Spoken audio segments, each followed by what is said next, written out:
Righty then. So the man on the piano here, Mr. Jerry Fielka, hosts a lot of events around town during the month, and can find out about that on his site, laughtears.com, or on a site I'm involved with called My Venice Life. So check it out for events on the west side. And one of Jerry's events every month is called the McLuhan, Marshall McLuhan, Finnegan's Wake Reading Club. And that particular event inspired me to write this piece called Finnegan, Begin Again. Yeah, I like that. Tim Finnegan's wake was well attended. His house overfloweth with souls, making it the social advent of Dublin in the year of our Lord 1850.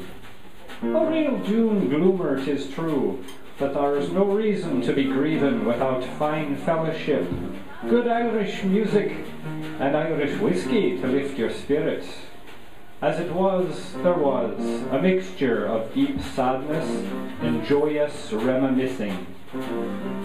"'Tis a mad tragedy that lovely bloke fell and broke his skull," piped Biddy O'Brien. "Aye, poor old Finn was far too young to go," sadly added Paddy McGee. "Both young and old may not know that the wake was created to avoid the blue burying of dead peoples who were still among the living. We're not talking about the deathly boring, though we all know the type. No, those of which I speak have slipped into a coma after falling deathly ill, dead drunk, or taking a bunk to the noggin. This deep sleep could be misconstrued as departing for the afterlife, the next world, be it heaven or hell. So they laid out a recently ceased and desist for 3 whole unholy days to give the dead a chance to wake. Read, wake up! Before their body was buried, layered to rest, put down for the dirt nap of eternity. So fiends and family alike danced and drank whiskey, celebrating heavy hearts for the nearly departed. But as they're wont to do, the booze oozed up into their brains and drained out all reason. Irish fighting took the floor with fists and whiskey a-flying. One jar hit the head of the bed and rebaptized old Finn with the water of life. Right there and then he was Bjorn again.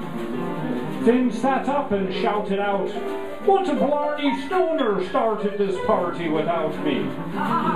Time stood still and stilted as all airs rushed out the room. Old Finn shook his locks, stood up, and dusted himself off. Standing near was his bestie dear. James's joyous disbelief gave way to heavy laughter, ringing out loud and clear. They were quickly drowned by the sounds of cheers and a flurry of handshakes, hugs, and backslaps a hearty. But off in a corner, poor Mrs. Finnegan had seen her husband rise, but disbelieving her eyes, she fainted and crumbled to the flora like a wilted rose. When old Finn did spy his damsel in his distress so green, he raced to her side and kissed his missus with a passionate gleam. She came to, but was met with a new confrontation, for news of Finnegan's awakening had travelled fast and far. Shameless Seamus, the local tax collector, had rushed to fuss and cry out for his demand of overdue paymentals. "Levi, Joseph and Marigold," exclaimed Mrs. Finnegan. "Me man just woke from the dead and here you are claiming filthy lucre." Seamus stood his ground, put one mitt on his pistol, and extended the other in palmed-up fashion. but old Finn just grinned, that infinite jester. He stooped, then scooped up a rotten apple and plopped it in his hand. Paid in full of piss and vinegar, declared old Finn with spite. I'm no saint of synonyms, but you're committing blasphemy, destiny, blasphemy, and I'm your judge and hurry, rigged out to meet your fate in a hurry.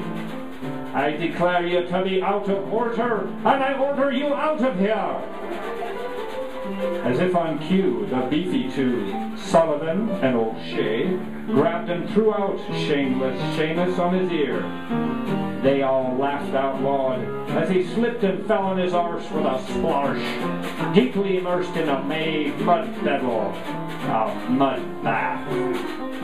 Finnegan's wake happily resumed, and as the stern old drunk reached a fever pitch, old Finn slipped away to fill his loving cup in his missus' mooring chamber. Aye, drinks on the house, but not quite.